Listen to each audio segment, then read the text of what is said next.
look great. Period. Period. Period. Period. You look great. Period. I look great. Period. Okay?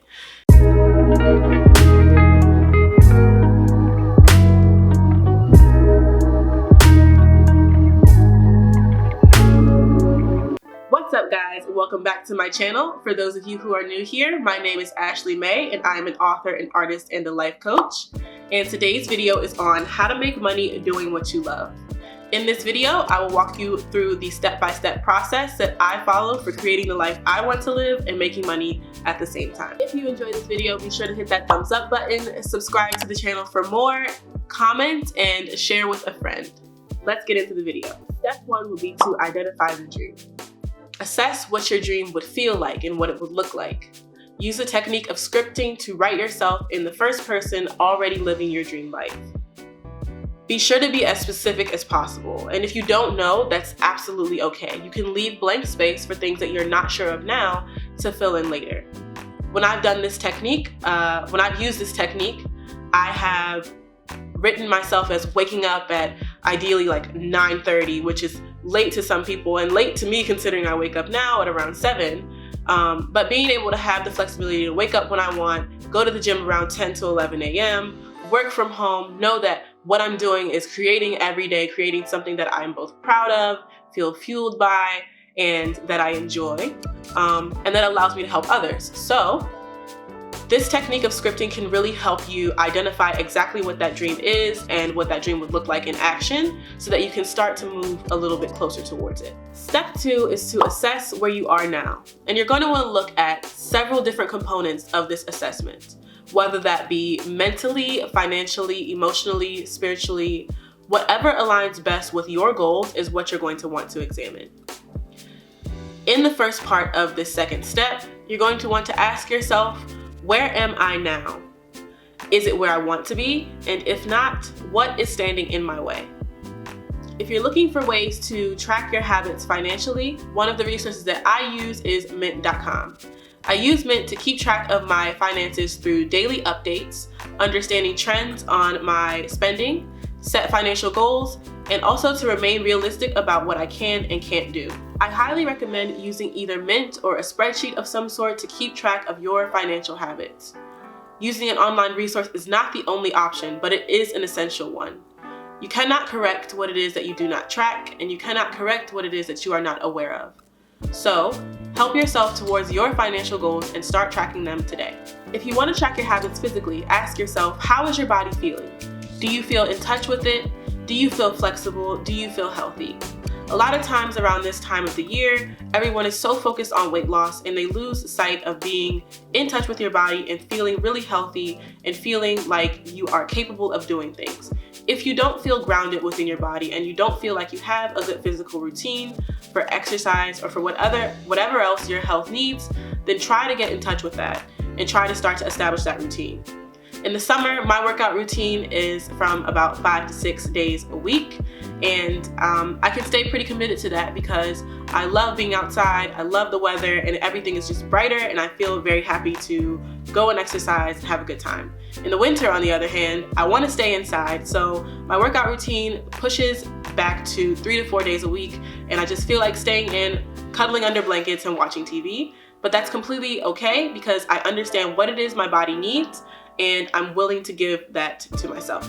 So understand what it is that you need, how you're feeling, and start to track your habits so that you can correct along the way. The last part of this would be to track your mental and emotional state. I mentioned this in my previous video, but journaling is a great way for me to track where I am mentally and emotionally, and to be able to reflect at the end of the year or the end of the month to see what I have been thinking throughout the month and what progress that I've been making.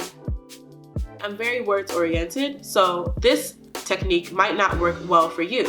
You have to figure out whatever it is works best for you and what you want to do, whether that be drawing, sticky notes, having conversations with other people, whatever it is. Those things can be your way to know where you were mentally or emotionally in a previous time and where you're going to be progressing to. Remember, there is no one way to do anything or to live life. Your uniqueness is your strength. Don't make it your enemy by trying to be like everyone else. Step 3 is to assess where you want to be. If you're thinking about this financially, ask yourself, how much money do you want to be coming into your bank accounts? How much money do you need to come into your bank accounts? Again, now is a great time to get specific. Continue to entertain opportunities to watch videos like this and to get your mind thinking of ways to narrow down your goals. There are so many financial resources available both on YouTube and Instagram to help you increase your financial literacy, as I mentioned in my previous video, and also to help you figure out ways to narrow down those goals and know exactly what numbers you want to introduce into your life. The next part of this would be to assess where you want to be physically. If you checked in with yourself and you're finding that you're not feeling all that well, what do you need to do to feel better? This does not, again, have to be only focused on weight loss, but more so on the feeling that you have with your body. Are you flexible? Are you healthy? Do you feel capable of doing the things that you want to do? Do you have a goal of wanting to be more agile or be faster or be able to do more cardio? Whatever it is for you, just figure out what that goal is and assess where you want to be, and then we can move into how to get there. The final part of this third step would be to assess where you want to be mentally and emotionally. What tools and resources do you have for self-improvement? Are you reading certain books? Are you having certain conversations with people? And what kind of support group do you have that can help you for your mental and emotional goals? How can you be a support group of your own for yourself? Step 4 is to compare the two. At this point, hopefully you have everything written out in front of you, so it should be simple enough to see where there are overlaps and where there are inconsistencies so that you can figure out exactly what you need to do to move into the 5th step. Step 5 would be to work to bring the two components into alignment. At this point, you have identified what it is that you want. You have asked yourself what it would feel like to have it and what it would look like. You have assessed where you are now and where you want to be. You have already begun to track, and you have compared the two to figure out exactly what is inconsistent and where there is overlap. Now you're working to bring them together, and the money will come with the grind. There are many online resources that you can use, that I use, such as Fiverr and Upwork for freelance work, and YouTube, Instagram, and Facebook for marketing. All you have to do now is to believe in yourself enough to get that work done. You are on your way to improvement, and you have already begun the process. Congratulate yourself for this step in making it this far along.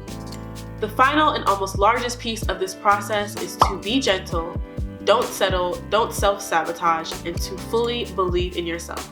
Other people will try to hold on to your dream for you, but no one will ever resonate with it as much as you do. Similar to having a dream and trying to describe it to someone else, you can never fully get all those details in there as if you were to just experience that dream yourself. Your dream will look different than everyone else's, and that is okay. Obstacles will arise that will try to deter you from your goals. However, you are responsible for your reality, whether current or future. If you have a firm determination towards your goals, then you will be able to turn those things that you once just found to be dreams into realities. I hope these steps have been helpful for you guys to explore as you consider ways that you can make money following your dreams and doing what it is that you love. If you're already somewhere along in this process, then I hope this has also been affirming for you and validating for you to keep going. Whether it's 1990, 2020, or 2035, through resilience, hard work, and determination, and specificity, you can accomplish whatever goal it is that you have and make money in the process. Money is an unlimited resource and a tool to give you access.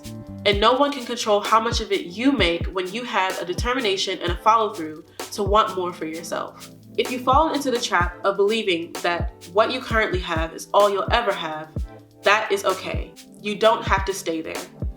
Always remember with anything in life that you don't have to settle for anything less than what you want. That choice is fully in your power. Thank you guys so much for watching this video. Be sure to hit the like button and to leave a comment in the comment section down below. Subscribe to the channel for future content. I post new videos every Sunday, and I will see you guys in the next one. Peace!